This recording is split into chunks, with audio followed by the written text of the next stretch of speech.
Dalam keadaan lemah tak berdaya, anak kecil ini terkurung di dalam mobil oleh orang tuanya. Orang-orang yang melihat anak kecil sudah pingsan, tak mampu berbuat apa-apa, selain berteriak meminta pertolongan. Melihat kerumunan warga, membuat pria ini penasaran, dan ingin melihatnya. Pria itu pun mendekati mobil, terkejut melihat anak yang sudah tak bisa merespon orang-orang yang memanggilnya. Meminta orang yang mengerumuni mobil untuk menyingkir, pria itu pun nekat ambil bate untuk pecahkan kaca mobilnya. Beruntung anak kecil masih dalam keadaan sadar meski terlihat sangat lemah. Minta seseorang untuk ambilkan minuman. Akhirnya akan kecil itu sadar dan minum air yang sudah diberikan. Siapa sangka ternyata ibu dari anak kecil pun tiba. Melihat anaknya dipegang oleh pria yang tak dikenal, wanita itu pun tak terima. Ditambah lagi saat wanita itu melihat kaca mobilnya sudah hancur, pria itu pun habis dimaki-maki olehnya. Coba jelaskan, jika dia hanya membantu putranya yang hampir kehilangan nyawanya, wanita itu justru tidak peduli, dan justru malah minta pria untuk membayar kerugiannya. Tak percaya dengan ucapan pria itu, wanita pun mengancam akan melaporkan si pria ke pihak yang berwajib. Tak lama kemudian datanglah pria tampan bermobil mewah, yang dikawali oleh beberapa ajudan.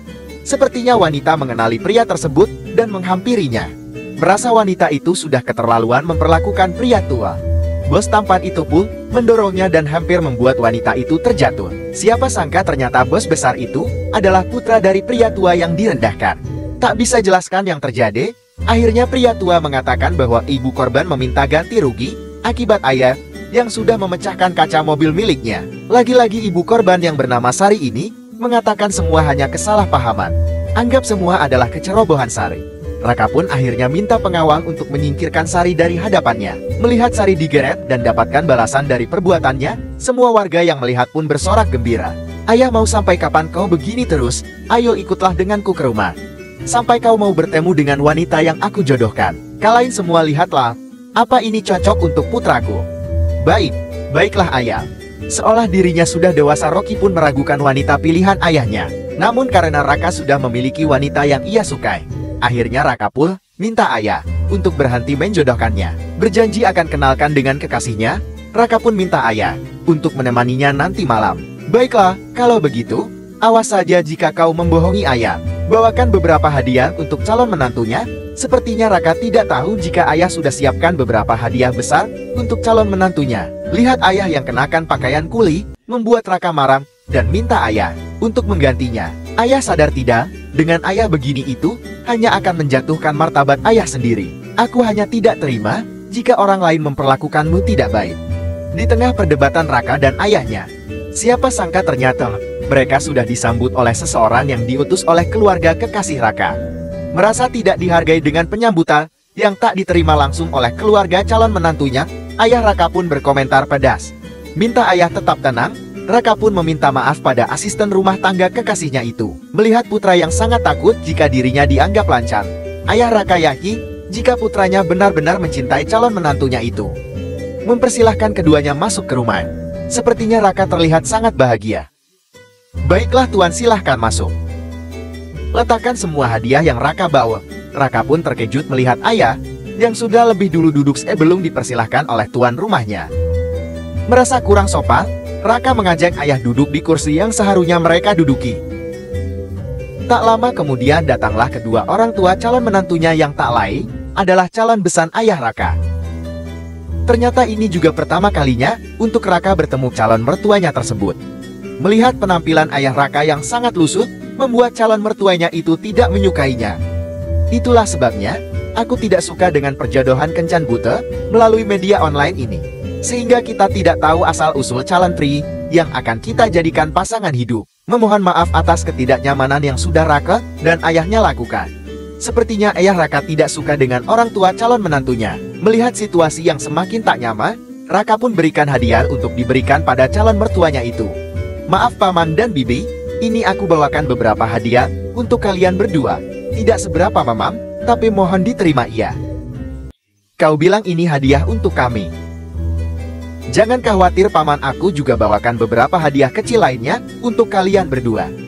Lihatlah ini beberapa kebutuhan pribadi lainnya. Dengan sombongnya calon mertua Raka pun menerima dan minta pelayan untuk membawanya ke belakang. Meminta kedua besannya untuk lebih menghargai mereka.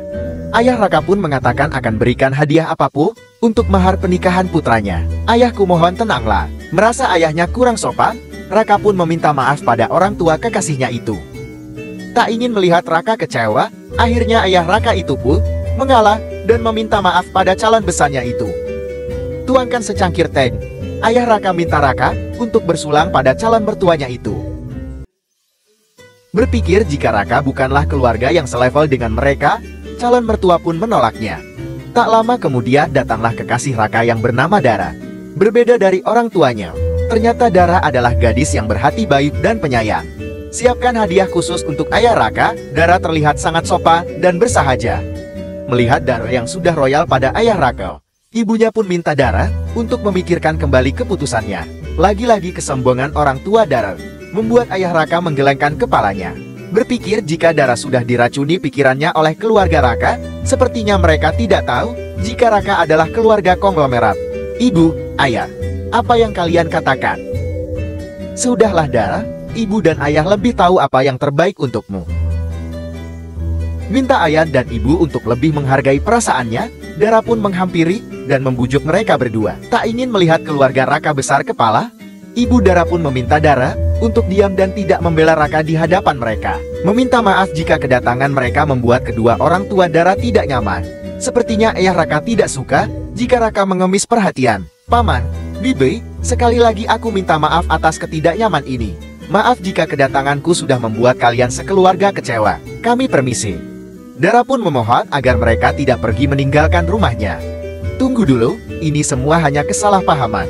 Maaf Dara, sepertinya kedua orang tuamu tidak menyukaiku. Sudahlah nak, biarkan saja mereka pergi. Jangan khawatir, ibu dan ayah yakin sekali. Masih banyak pria kaya raya yang akan datang melamarmu ke rumah ini. Minta pelayan untuk membuang hadiah yang Raka dan ayahnya bawa. Spontan saja Dara tak terima dan membukanya terlebih dahulu. Tak tanggung-tanggung ternyata hadiah yang dibawa oleh ayah Raka adalah barang-barang yang biasa diberikan pada keluarga Ningrat. Putriku jangan percaya, bisa saja semua barang yang mereka berikan ini adalah barang imitasinya saja. Rupanya para pengawal yang diminta ayah Raka datang, membawa mahar, ternyata terlambat datang. Terkejut melihat hadiah yang sangat besar itu, membuat ayah Dara bingung dan menanyakan siapa orang yang sudah mengirimnya. Dara yang melihat ayah dan ibunya sangat senang dengan hadiah yang mereka terima, sepertinya merasa lega. Mengetahui jika hadiah yang mereka terima adalah pemberian ayah Raka, kedua orang tua Dara pun segera mengejarnya keluar. Menyalahkan situasi yang terjadi hari ini adalah kesalahan ayahnya. Ternyata ayah Raka coba jelaskan jika dia hanya ingin menguji calon mertuanya itu. Beruntung Raka dan ayahnya belum jauh dari rumah Dara, sehingga orang tua Dara masih sempat menemui mereka kembali. Melihat ayah dan ibu Dara yang berlari mengejar mereka, membuat Raka heran dan menanyakan apa yang terjadi. Tanpa berbasa-basi, mereka pun akhirnya minta maaf atas kesalahpahaman yang baru saja terjadi. Ini semua salah kami, yang tidak bisa melihat niat baik Anda dan juga calon menantu kami ini. Betul sekali, kami juga sudah siapkan hidangan makan malam. Bagaimana jika kita sekalian saja tentukan tanggal pernikahannya? Untuk apa lama-lama menentukan? Minggu ini saja, mereka pasti sudah siap. Tak ingin melihat putranya kecewa, ayah Raka pun minta Raka kembali masuk dan temui Dara. Ayah Raka yang berpikir jika keluarga Dara hanya menerimanya karena mahar yang diterima pun merasa diremehkan. Dan dengan tegas ayah Raka pun mengatakan jika mahar yang dia berikan itu ditujukan pada Dara, bukan untuk kedua orang tuanya ini. Merasa bersalah atas apa yang telah terjadi, ayah Dara pun bertanya siapa keluarga Raka sebenarnya. Namun siapa sangka ayah Raka tetap tak ingin bicara dan menyembunyikan identitas keluarganya. Aku hanya minta, mulai hari ini tolong perlakukan putraku dengan baik.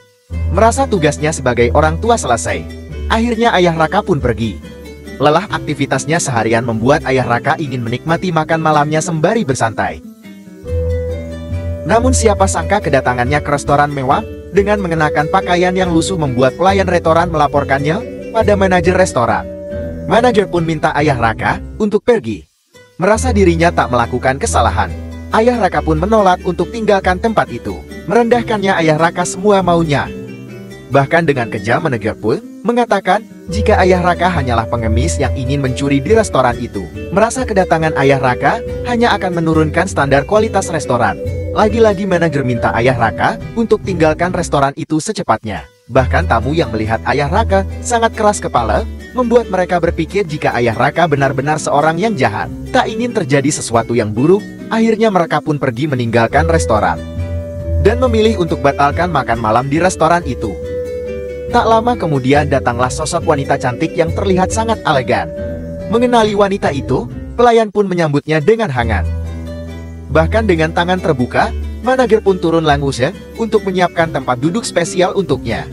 Merasa tempat yang ayah Raka dudukin adalah meja tamu VIP, manajer lagi-lagi memintanya untuk pergi. Jika tamu VIP lain bisa duduk di meja itu, kenapa aku tidak? Bukankah ini tidak adil, Tuan? Hai Tuan, Anda itu sadar tidak? Anda itu hanyalah pengemis yang tak tahu diri. Tempat ini sudah dipesan oleh seorang konglomerat untuk malam-malam dengan putrinya. Bukan untuk pengemis kotor dan bau sepertimu. Manajer, tolong jaga sikap Anda. Tenang Nona, akan kusir pria ini. Sekali lagi aku katakan tolong jaga sikap Anda, Manajer Wu. Kau tahu jika dia adalah ayahku? Nona Nisa, maafkan aku benar-benar tidak tahu. Jika aku tahu pria ini adalah ayah Anda, bagaimana mungkin aku mengusirnya? Tak ingin memperpanjang masalah, ayah Nisa akhirnya meminta mereka melupakan saja kesalahpahaman yang terjadi. Ayah sudah lapar, ayo pesan makan dulu. Terima kasih Tuan. Kau tak perlu berterima kasih padaku. Asal kau berjanji hal seperti ini tidak terulang kembali. Baik Tuan, aku berjanji. Kalau begitu pilihkan semua menu spesial restoran ini untuk kami. Baik Nona, akan kami siapkan segera. Sekali lagi manajer meminta maaf atas kesalahan yang telah terjadi. Paman, aku tidak menyangka Anda berani sekali datang dengan pakaian yang lusuh ini. Halo Nisa, senang sekali bisa bertemu denganmu. Pria ini adalah kenalan Nisa, dia seorang anak direktur Fabang perusahaan. Tidak tahu jika pria tua yang duduk dengan Nisa adalah ayahnya. Pria itu dengan beraninya merendahkan Tuan Sutomo, mengatakan jika ayah Nisa adalah tukang bersih-bersih. Pria itu pun minta ayah Nisa untuk tidak mengganggu wanita yang dia sukai itu. Aku saja belum pernah makan semeja denganmu. Rocky sepertinya tidak mengerti jika pria yang dia rendahkan ini ternyata adalah pengusaha ternama. Memuji dirinya sendiri di hadapan ayah Nisa. Merasa dirinya adalah pria yang sangat pantas mendampingi Nisa. Ayah Nisa hanya bisa tersenyum. Bertahun-tahun mengejar cinta Nisa. Sepertinya cinta Rocky hanya bertepuk sebelah tangan. Meminta ayah Nisa untuk pesankan makanan untuknya. Nisa terlihat sangat marah. Muak melihat tingkah Rocky yang merasa sok hebat. Ayah Nisa pun membalas dengan mempermalukannya. Panggil pelayan. Pesan semua hidangan mahal yang tersedia di restoran, dan minta Rocky yang membayarnya. Aku minta siapkan masing-masing hidangan untuk kami. Sepertinya tukang bersih jauh lebih fasih dalam memesan makanan mewah dibanding seorang anak direktur. Kalau begini anak kecil saja bisa. Tak lama kemudian pelayan datang dan bawakan semua hidangan mewah terbaik restoran. Nikmati hidangan makan malam. Tiba-tiba ayah Nisa mendapat telepon penting. Sepertinya telepon yang sangat penting. Nisa yang hanya melirik ke ayahnya penasaran siapa yang menghubungi beliau. Baiklah, jangan khawatir, aku pasti akan datang. Lanjut ke pembicaraan awal, sepertinya ayah Nisa penasaran siapa Rocky sebenarnya. Berpikir jika Rocky belum ada apa-apanya dibandingkan Nisa. Ayah Rocky hanya berpesan untuk menjaga sikap jika tidak mengenal siapa keluarga mereka sebenarnya. Tidak mau kalah hebat, Rocky pun menghina ayah Nisa dan mengatakan jangan pernah ikut campur urusannya. Meminta ayah untuk berhenti bertingkah seperti seorang yang rendah. Nisa mau ayahnya kembali dan lakukan aktivitasnya sebagaimana seorang yang dihormati. Nisa yang kesal melihat ayahnya yang selalu saja ingin menguji setiap orang yang mendekati anaknya, berpikir jika mereka sudah dewasa dan tahu apa yang terbaik. Akhirnya Nisa pun pergi, akibat marah. Siapa sangka ternyata yang datang menemui ayahnya adalah asisten pribadi ayah Nisa. Terkejut melihat mereka datang, Nisa pun berpikir ayahnya akan kembali ke perusahaan. Siapa sangka ternyata Rocky masih saja berpikir jika ayah Nisa adalah seorang tukang bersih yang beruntung diajak Nisa makan malam. Tak ingin memperpanjang masalah, ayah Nisa hanya memberinya peringatan saja. Berpikir jika staf perusahaan ayah Nisa datang untuk menemuinya, Rocky pun menghampiri mereka. Siapa sangka ternyata staf ayah Nisa malah memukuli Rocky akibat mengetahui jika Rocky sudah dengan berani merendahkan atasan mereka sendiri. Minta pengawal untuk menangkap Rocky. Rocky pun meminta maaf atas kesalahpahaman yang terjadi. Tuan, maafkan aku mohon lepaskan aku bisa jelaskan semuanya. Tak beri kesempatan sedikit pun, Rocky pun dilempar keluar. Melihat kegaduhan yang terjadi, Sepertinya para pelayan dan orang-orang yang ada di restoran kebingungan dan ingin melihat yang terjadi. Tapi tiba-tiba, mereka terkejut melihat para staf ayah Nisa yang melototi mereka, seolah memberi kode untuk pergi, jangan ikut campur. Meminta para staf jangan membuat masalah, ayah Nisa hanya bicara dengan santainya. Minta mereka untuk pergi.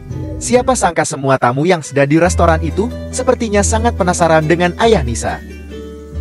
Tahu jika yang datang adalah para staf Sutomo, mereka pun berlari keluar untuk menemuinya. Tadi mereka semua ada di sini. Ternyata ayah Nisa mengenali mereka. Siapa sangka ternyata mereka adalah teman lama Sutomo yang tak lain adalah partner bisnis perusahaan Sutomo. Sepertinya selama ini mereka tidak tahu jika Sutomo adalah kolega besar mereka. Minta Sutomo untuk tidak mencampuri urusan mereka, lagi-lagi mereka merendahkan dan menghinanya. Mengetahui jika di restoran itu mereka sedang mengadakan reuni sekolah, sepertinya Sutomo sangat gembira dan ingin bertemu dengan yang lainnya. Dengan keberanian dan percaya diri Sutomo akhirnya ikut masuk ke ruangan dan menemui teman-teman lama mereka. Menyanyikan kabar dan ucapkan salam. Sepertinya Sutomo tidak tahu jika semua teman-temannya ternyata adalah rekan kolega bisnis perusahaannya. Berpikir jika Sutomo masih rendah dan miskin, mereka semua pun merendahkannya. Tunjukkan masing-masing semua kelebihan dan kekayaan mereka pada Sutomo. Sepertinya mereka tidak sadar jika orang yang ada di hadapan mereka saat ini adalah konglomerat. Bahkan dengan sombongnya mereka memamerkan uang yang mungkin tidak ada apa-apanya bagi Sutomo. Merasa mereka sudah keterlaluan, salah satu teman lama Sutomo pun ada yang membelanya. Sepertinya cinta lama akan bersemi kembali di ruangan ini. Oh iya, aku baru ingat juga sekarang. Pernah alami cinta segitiga?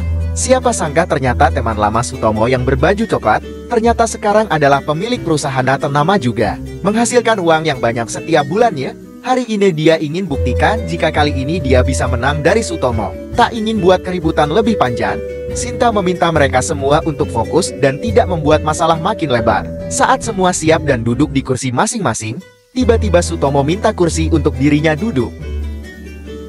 Minta pelayan untuk berikan satu kursi lagi untuk mereka. Sepertinya salah satu teman Sutomo ada yang tidak suka dan marah. Tidak izinkan Sutomo duduk di meja yang sama dengan mereka. Lagi-lagi mereka pun merendahkan Sutomo. Berpikir jika yang butuh kursi adalah kolega biasa, pelayan yang rupanya sudah mengetahui siapa Sutomo pun terkejut. Pelayan yang merasa bersalah pun menunduk seperti ketakutan. Melihat tingkah pelayan yang aneh pun mereka pun bertanya-tanya. Sudah kesal melihat ulah mereka yang merendahkannya. Dengan keberanian akhirnya Sutomo mengungkapkan identitas dirinya sebenarnya. Tidak percaya dengan ucapan Sutomo, mereka pun mengancam akan melaporkan mereka pada keluarga Sutomo sebenarnya. Melihat penampilan Sutomo yang berantakan dan lusuh, siapa juga orang yang percaya dengan dirinya, merasa jika dirinya adalah orang yang berkuasa.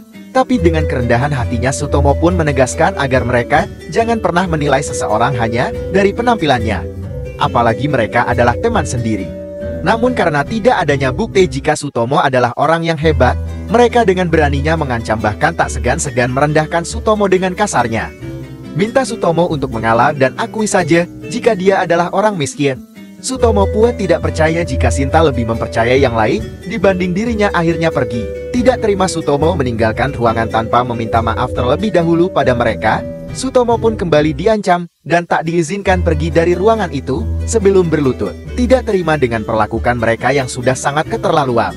Akhirnya Sutomo marah dan layangkan pukulan di wajah salah satu temannya yang sombong itu. Coba leraikan perkelahian yang terjadi. Sepertinya salah satu teman wanita yang sombong itu pun akhirnya terlempar akibat menghalangi tangan Sutomo yang ingin memukulnya. Minta bantuan untuk memberi pelajaran pada Sutomo, wanita itu pun terlihat sangat kesal dan marah. Dengan santainya Sutomo yang merasa jauh lebih kuat darinya pun hanya duduk dan menunggu kedatangan orang-orang yang ingin menghajarnya. Siapa sangka orang yang dihubungi itu ternyata Rocky, yang tak lain adalah putranya. Merasa tak terima jika ibu diperlakukan kasar, Rocky bermaksud ingin balaskan rasa sakit hati ibunya. Namun siapa sangka jika pria yang akan dia pukul itu ternyata orang yang tak lain baru saja memberinya pelajaran dan memberinya hukuman. Terkejut melihat respon Rocky yang tiba-tiba menciut, teman ibunya itu pun langsung menanyakan pada Rocky apa yang terjadi. Beritahu ibu siapa Sutomo sebenarnya. Ibu Rocky pun terkejut, minta ibu berlutut dan memohon. Rocky sepertinya takut jika keluarganya akan hancur di tangan Sutomo. Masih tidak percaya jika Sutomo adalah bos besar. Lagi-lagi ibu Rocky menyangkal akibat dirinya yang jauh lebih mengenal Sutomo dibandingkan dengan Rocky.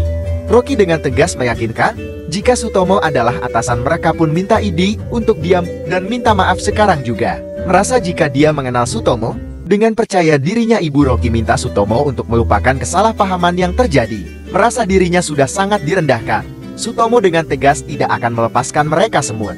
Sudah berapa banyak aku memberi kalian semua kesempatan. Dan hari itu dengan tegasnya Sutomo menyatakan akan menghentikan semua kerjasama dengan seluruh orang yang bekerja sama dengannya di ruangan itu. Memohon dan berlutut di hadapan Sutomo, ibu Rocky terlihat agak menyesal. Hari itu Sutomo membuktikan jika seseorang dapat dinilai ketika dirinya jatuh dan tak berharga.